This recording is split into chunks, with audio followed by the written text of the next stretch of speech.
통일부 장관께 질의하겠습니다. 네. 9.19 남북 군사 합의 문제에 대해서인데요. 지난 정부는 2018년 9월 19일 선언에서 남북이 서로를 향한 일대의 적대 행위를 전면 중지하고 군축에 대해서도 다양한 실행 대책을 계속 협의한다고 합의했습니다. 알고 계실 겁니다. 네, 알고 있습니다. 그런데 결과적으로는 북한의 실질적인 비핵화가 없는 상황에서 우리 안보 태세만 져야 하는 결과를 초래했다고 저는 평가합니다. 군사적으로 공격용 무기는 줄이고 감시 정찰을 확대한다는 군비 통제의 기본 원칙도 위배했습니다. 그래서 우리가 상대적으로 우위에 있는 감시 정찰 능력을 스스로 상쇄시킴으로써 정말 심각하게 대북 군사 대비 태세를 훼손하고 그리고 또 군사적 안정을 위태롭게 했습니다. 또 지상 적대 행위를 중지한다든지 또 해상 적대 행위를 중지한다든지 이런 합의로 인해서 정상적인 사격 훈련이나 또는 연합 훈련을 제한함으로써 우리 대비 태세를 현저하게 약화시켰습니다. 근데 사실 우리는 거기에 대해서 제대로 잘 준수를 했습니다만 문제는 북한이 처음부터 그 선언에 구속받을 생각을 전혀 하지 않았다. 이제 그 말씀 드리고 싶고요. 장관께서는 9.19 선언 당시에 우리 측 대표단 그러니까 김도균 대북 정책관이 협상 대표였었죠. 네. 그런데 이분이 북한의 무리한 요구들을 그대로 가져와서 우리 군에 검토하라고 넘겼다는 증언들이 속속들이 나오고 있는데 그것에 대해서 알고 계십니까? 네, 제가 언론 보도를 통해서 봤습니다. 예. 그리고 정말 저는 문제가 되는 것이 북한이 핵무력 법제화 사실을 공개하고 핵을 절대 포기하지 않겠다고 선언했지 않습니까? 네. 그런데 대한민국과 국제사회를 이렇게 협박하고 있는데도 당시에 협상을 주도했던 전 정권 핵심 관계자들이 여지껏 상호 합의 존중이라는 그런 미몽에서 깨어나지 못하고 있다는 겁니다. 그래서 그 2022년 9월 8일 북한이 핵무력 법제화 사실을 공개하고 우리를 향해서 핵공격할 수 있다 그렇게 공언을 했고 그리고 또 더 충격적인 것은 2020년 개성 남북 연락 사무소를 일방적으로 폭파하고 그리고 또 2022년 12월에 무인기 여러 대를 우리 영공에 침투시킨 것 이런 사실은 여러 개 중에 하나만 제가 몇 개만 말씀드렸습니다만 이거 9.19 합의 위반 아닙니까? 네.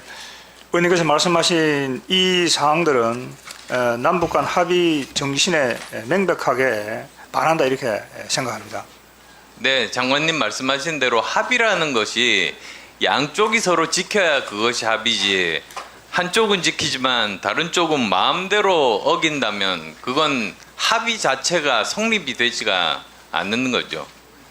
사실 북한의 9.19 군사 합의 위반이 몇 건 정도 되는지를 제가 한번 살펴봤습니다. 총 17건에 달합니다. 그러니까 9.19 군사 합의 이행 현황을 보니까 2018년 10월 26일 날 제10차 남북 장성급 군사회담 이후에 군사 분야 남북회담 개최되지 않았습니다. 그리고 또 바로 다음에 2019년 2월에 하노이 미북 정상회담 이후에 북한은 합의 이행에 정말로 소극적인 자세로 일관했습니다. 그리고 또 그 다음에 2020년 1월에 코로나19로 국경 봉쇄됐죠. 그 이후에는 사실상 남북 합의 이행은 전혀 진전이 없었습니다. 그래서 반면에 남북 군사 합의 이후에 북한의 명백한 9.19 군사 합의 위반 사항이 최소 17건에 달하는데요. 화면 한번 보여주시겠습니까? 예. 저건 최소한입니다. 이 정도로 많습니다. 그래서 이게 핵무력 법제화 사실을 공개하고 그리고 또 핵을 절대로 포기하지 않겠다고 선언하고 대한민국과 국제사회를 협박하는 등 지속적이고 노골적인 적대 행위를 포함하지 않은 건수만 해도 이 정도로 최소한 17건 이상이 된다는 이제 그 말씀 드리고 싶습니다. 그래서 장관님께 또 여쭤보면 현 정부 들어서 우리 국방부와 합동참모본부 역시 9.19 군사 합의가 가진 군사적 취약성의 문제를 지속적으로 지적하고 있지 않습니까? 네. 남북관계 주무부처인 저는 통일부에서도 가만 계실 것이 아니고 현 시점에서 우리 정부가 주도적으로 9.19 군사합의를 파기하지는 않더라도 사실상 유명무실한 9.19 합의에 대해서 언제든지 재검토하거나 또는 효력 정지하는 것을 충분히 염두에 두실 것을 부탁드리고 싶습니다. 네. 네, 그리고 통일부 장관께서는 구체적으로 지적한 그 북한의 9.19 군사합의 위반 건수가 17건 이상이 되고 북한이 노골적인 핵 위협을 비롯한 적대 행위들을 지속하고 있는 이런 상황에서 지금 현재 NSC 상임위원이시죠? 네, 그렇습니다. 네, 그러니까 충분히 발언권이 있으십니다. 그래서 이러한 9.19 군사합의 유지 실효성에 대해서 적극적으로 의견을 개진할 필요가 있고 하실 수 있다고 저는 생각합니다. 거기에 대해서 장관님 의견 부탁드립니다. 네, 이 문제와 관련해서 국가안보회의가 열리게 되면은 의원이 말씀하신 그런 것들을 유념해서 통일부의 입장을 충분히 개진하도록 그렇게 하겠습니다. 아마 그 북한 이탈 주민의 보호 및 정착 지원에 관한 법률, 뭐 줄여서 북한 이탈 주민법이라고 하는데 알고 계실 겁니다. 네, 알고 있습니다. 네, 이 중에서 보면 북한 이탈 주민 중에서 외국 국적을 취득하지 않은 주민들은 대한민국에 보호 신청을 할 수 있고 보호 결정된 분들은 대한민국 입국 후에도 그 신변 위해도에 따라서 신변 보호 조치 받을 수 있습니다.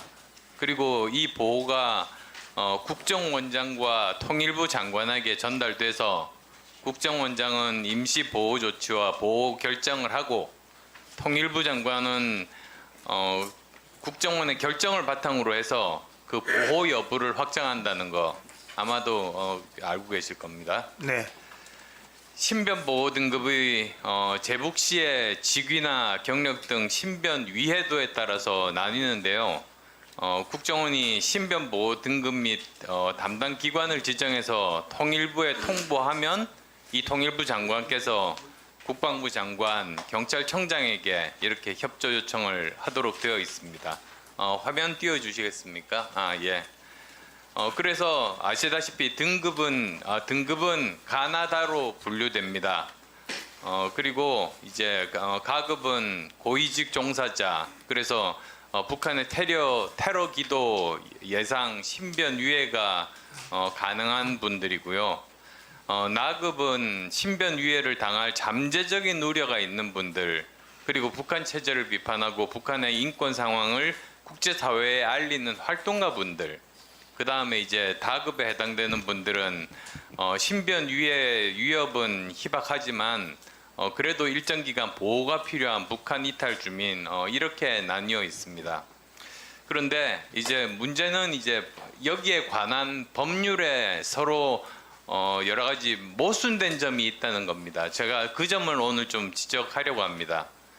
이 북한 이탈 주민법 구조 한번 띄워주시죠. 예, 여기 구조입니다. 구조 1항 이제 각 호에 해당될 경우에 보호 대상자가 되지 않을 수 있는데 북한 이탈 주민법 시행령 중에서 여기 보시면 제일 마지막 부분입니다. 북한 이탈 주민의 탈북 현실 및 당초 법 개정안의 입법 취지에 부합하지 않는 조항이 있습니다. 여기 보시면 보호 대상자로 정하는 것이 부적당하거나 보호 필요성이 현저하게 부족하다고 대통령령이 정하는 사람은 뭐 그렇게 보호할 필요가 없다는 그런 취지인데요. 다음 16조에 같은 법 16조에 그 사항을 네 번째를 보시면 지금 1항 4호를 보시면 이렇게 되어 있습니다. 북한을 이탈한 후에 삼국에서 억류나 감금이나 은둔이나 도피나 강제 혼인 등 안정적인 생활이 가능했다고 인정될 경우에 보호를 하지 않을 수 있다. 그러니까 이분들은 보호를 못 받는 거죠. 그런데 이제 문제는 여기에 있습니다. 많은 사실 여러 가지 형편이 어려운 분들이 이런 상황에 해당이 돼서 결국 이제 보호를 받을 수가 있습니다. 문제는 뭐냐? 외교관 등 고위급 탈북 인사들입니다.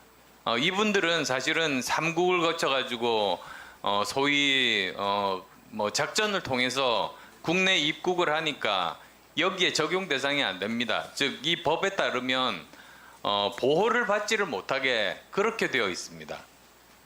혹시 이 부분 아셨습니까? 네, 이 부분도 파악을 하고 있습니다. 예, 사실 이게 그 우리 북한 이탈 주민들을 보호하기 위해서, 그러니까 대상을 좀 더 넓히기 위해서 선한 의도로 만든 법이기는 합니다만 오히려 여기에 대해서 제가 그 여쭤봤습니다. 북한인권정보센터의 윤여상 소장이란 분께 여쭤봤더니 이게 입법 취지를 넘어서는 과도한 시행령이라고 판단한다. 특히 고위급이 타겟이 될 거라는 우려가 현실 가능성이 굉장히 높아 보인다. 이렇게 말씀을 하셨습니다. 그래서 저는 이 법이 결과적으로 북한 정부의 고위직 출신이나 외교관 등 엘리트 탈북 인사들에 대해서 보호 조치를 아예 철회하게 만드는 시행령으로 역할을 할 수 있다. 어떻게 생각하십니까? 네, 이제 그런 문제가 발생할 수 있기 때문에 통일부가 관계기관과 잘 협조해서 조금 전 말씀하신 대로 북한 고위 인사들이 한국에 들어오게 될 때 그분들이 충분히 보호를 받을 수 있도록 그렇게 노력해 나가도록 하겠습니다. 이 법에 대해서 그 취지에 맞게 고위 공직자들도 보호할 수 있도록 개정 의사가 있으신지요? 법 개정보다는 조금 전에 말씀하신 이 법 제8조라든지 시행령 14조 그 부분들이 조금 더 충실하게 이행될 수 있도록 하는 것이 중요하다 이렇게 생각합니다. 정말 우리 자유 대한민국을 찾아온 북한 이탈 주민들께서 대한민국에서 안정적인 직업을 가지고 생활을 영유할 수 있어야 되지 않습니까? 맞습니다. 그런데 현실이 그렇지가 않습니다. 화면 보여주십시오.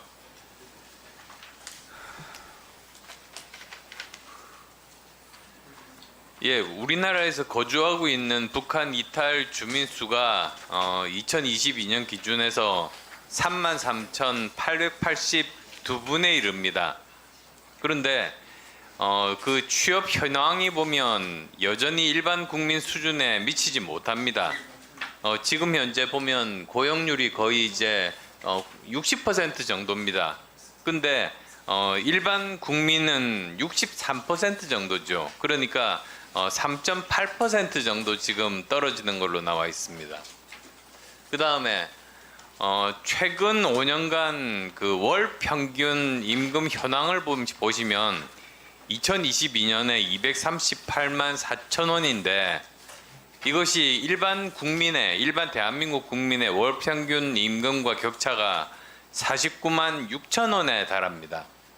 다음 부탁합니다. 예. 그리고 또 최근 5년간 그 임금 근로자 근속 기간 현황을 보면 대부분이 1년 미만입니다. 그리고 또 더 심각한 게 뭐냐면 일반 대한민국 국민들은 평균 임금 근로자 근속 기간이 72개월입니다. 그런데 북한 이탈 주민들은 여기 보시면 아시겠습니다만 절반이 채 안 됩니다. 예, 다음.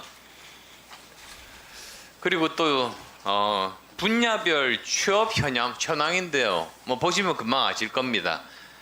단순 노무 종사자 그리고 서비스 종사자가 거의 대부분입니다.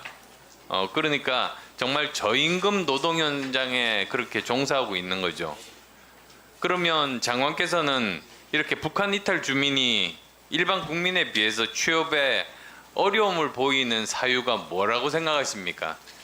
네, 우선 탈북민들 우리 사회에 적응하는 데 상당히 어려움이 있고 또 언어도 억양의 차이가 있고 직업 역량도 부족하고 또 취업 정보를 획득하는 데 상당한 어려움도 있고 또 일자리 경험도 부족하기 때문에 이제 그런 것 때문에 이렇게 생각하고 이제 그런 것들을 보완해 나가기 위해서 통일부 차원에서 노력을 하고 있습니다.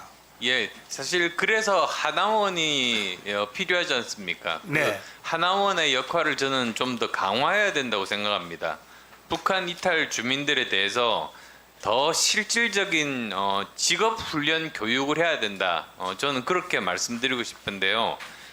그 살펴보니까 400시간 기초 적응 교육을 하고 그 중에서 직업 관련 교육 시간이 162시간밖에는 안 됩니다.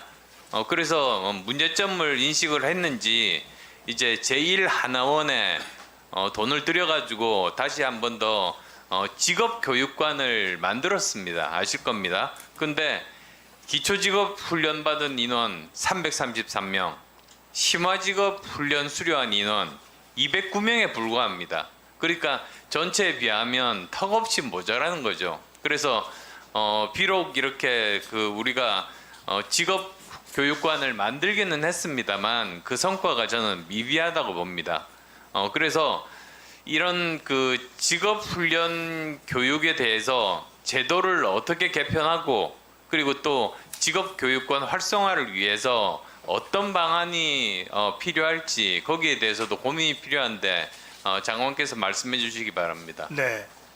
우선 하나원에서의 그 직업 교육을 더욱더 다양화시키고 또 강화시킬 필요가 있다고 생각합니다. 그리고 하나만 가지면 부족하기 때문에 하나 재단과 그리고 유관 기업들과 또 협력을 해서 그런 노력을 앞으로 또 확대해 나가야 된다 이런 생각을 합니다.